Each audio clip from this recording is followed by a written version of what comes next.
Hema committee റിപ്പോർട്ടിൽ വ്യത്യസ്ത നിലപാടുമായി മന്ത്രി കെ.എൻ. ബാലഗോപാൽ. റിപ്പോർട്ടിന്മേൽ സ്വമേധയാ കേസെടുക്കാൻ നിയമമുണ്ട് എന്നായിരുന്നു മന്ത്രിയുടെ പ്രതികരണം. സർക്കാരിന് കൃത്യമായ നിലപാടുണ്ടെന്നും ശക്തമായ നടപടിയുണ്ടാകുമെന്നും മന്ത്രി വ്യക്തമാക്കി. നിയമ നടപടികൾ സ്വീകരിക്കാൻ തടസ്സമില്ല എന്നും മന്ത്രി കെ.എൻ. ബാലഗോപാൽ പറഞ്ഞു. എന്തായാലും ഒരു ഹൈക്കോടതി ജഡ്ജിയുടെ നേതൃത്വത്തിലാണല്ലോ, നമ്മളെക്കാളും നിയമം കൈകാര്യം ചെയ്യുന്ന ഒരു ജഡ്ജിയും അതുപോലുള്ള ഒരു കമ്മിറ്റിയാണ് അതെടുത്തത്. അപ്പോൾ അത് സംബന്ധിച്ച് അതിനകത്ത് നിയമപരമായ കാര്യങ്ങൾ അവർ നോക്കിയിട്ടുണ്ടാവും. എന്തായാലും ആ റിപ്പോർട്ടിനകത്ത് പറഞ്ഞേക്കുന്ന കാര്യങ്ങളുടെ അടിസ്ഥാനത്തിലായിരിക്കും. ഞാൻ ഒരു കാര്യം വളരെ ക്ലിയറായി പറയുന്നത്, നിലവിലുള്ള നിയമം അനുസരിച്ച് തന്നെ ഒരു നേരിട്ട് പരാതി ഉണ്ടെങ്കിലും അല്ലാതെയൊക്കെ എടുക്കാനുള്ള നിയമമുണ്ടല്ലോ, ആ നിയമം അനുസരിച്ചിട്ട് മുന്നോട്ട് പോകുന്നതിന് തടസ്സമില്ലല്ലോ, അതിനൊന്നും വ്യത്യസ്തമല്ലല്ലോ. ഇതൊരു അഡീഷണൽ ഇൻഫർമേഷനാണ്. അല്ലെങ്കിൽ ഈ മേഖലയെ സംബന്ധിച്ച് കുറച്ച് കാര്യങ്ങൾ വന്ന പരാതികൾ, പ്രത്യേകിച്ച് വനിതാ പ്രവർത്തകരായിട്ടുള്ള ആളുകൾ ഉൾപ്പെടെ ഉന്നയിച്ച പ്രശ്നങ്ങളെല്ലാം പഠിച്ചു വന്നതാണ്. ആർ അച്യുതൻ ഡൽഹിയിൽ നിന്ന് വി.എ. ഗിരീഷ് തിരുവനന്തപുരത്ത് നിന്ന് കൂടുതൽ വിവരങ്ങളുമായി ചേരുന്നു. ആദ്യം ആർ അച്യുതനിലേക്ക്. അച്യുതൻ, ഈ നിയമ നടപടികൾക്ക് തടസ്സമില്ല എന്ന് പറയുന്ന ഭാഗത്ത് കെ.എൻ. ബാലഗോപാൽ എന്തൊക്കെയാണ് വിശദീകരിച്ചത്?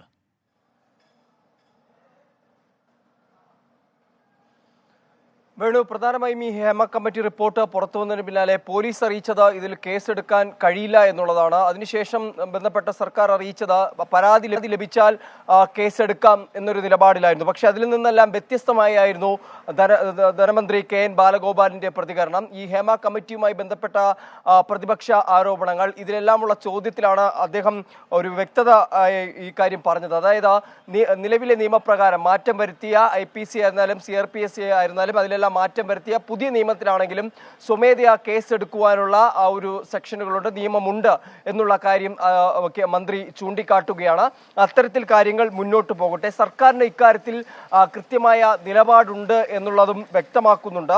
ശക്തമായ നടപടി ഉണ്ടാകുമെന്നൊരു ഉറപ്പ് കൂടി പറയുന്നുണ്ട്. അതേസമയത്ത് പരാതി ലഭിച്ചാൽ മാത്രമേ ഇതിലൊരു നടപടി ഉണ്ടാകൂ എന്നുള്ള പല വാദങ്ങൾ ഇതുമായി ബന്ധപ്പെട്ട് ഉയർന്നിരുന്നു. എന്തായാലും അതിൽ നിന്നെല്ലാം വ്യത്യസ്തമായിക്കൊണ്ടുള്ള ഒരു പ്രതികരണമാണ് ഉണ്ടായത്. പ്രതിപക്ഷത്തിനും ഉണ്ടായിരുന്നു മറുപടി. റിപ്പോർട്ട് സർക്കാർ പിടിച്ചു വെച്ചതല്ല, ചില നിയമ തടസ്സങ്ങൾ നേരിട്ടിരുന്നു. ആ തടസ്സങ്ങൾ മാറിയ ശേഷമാണ് റിപ്പോർട്ട് പുറത്തു വന്നിരിക്കുന്നത്. പ്രതിപക്ഷം ഇതിലൊരു രാഷ്ട്രീയം കാണുകയാണ് എന്നുള്ള പ്രതികരണമാണ് പ്രതിപക്ഷത്തിന് നേരെയും ഉണ്ടായത്. എന്തായാലും നിലവിൽ മന്ത്രി വ്യക്തമാക്കിയിരിക്കുന്നത് സ്വമേധയാ കേസെടുക്കുവാനുള്ള നിയമം അത് ഈ രാജ്യത്തുണ്ട്, അതനുസരിച്ചുള്ള കാര്യങ്ങൾ, നടപടികൾ ഉണ്ടാകുമെന്നുള്ളതാണ് മന്ത്രി ഇപ്പോൾ വ്യക്തമാക്കിയിരിക്കുന്നത്. വേണു, അച്യുതൻ, ആ കാര്യത്തിൽ കൂടുതൽ വ്യക്തത വരുത്തുകയുണ്ടായോ ബാലഗോപാൽ? ഈ സ്വമേധയാ കേസെടുക്കാമെന്ന് പറയുമ്പോൾ നിയമമുണ്ട്, പക്ഷെ ആരത് ചെയ്യണമെന്ന കാര്യത്തിൽ എന്തെങ്കിലും അദ്ദേഹത്തിന്റെ പ്രതികരണം ഉണ്ടായോ?